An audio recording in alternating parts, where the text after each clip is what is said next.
Lumapit ka sa camera. Alam mo,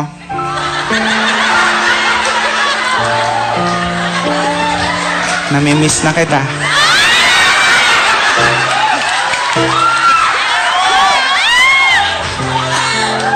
Naalala ko yung ginagawa.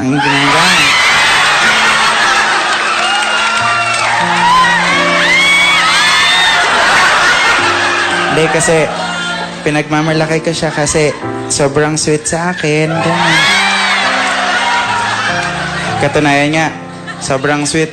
Bago kami matulog, nilalagyan niya ako ng plastic bag sa ulo. Ganun. Pag hindi na ako makahinga, tatanggalin niya. Sabi niya sa akin, I love you. Siya yung lalaking nagturo sa akin kung paano magtipid sa buhay. Katunayan, pagkakain kami, ang ulam niya, pork chop. Ganun. Sa akin, ketchup. Eh.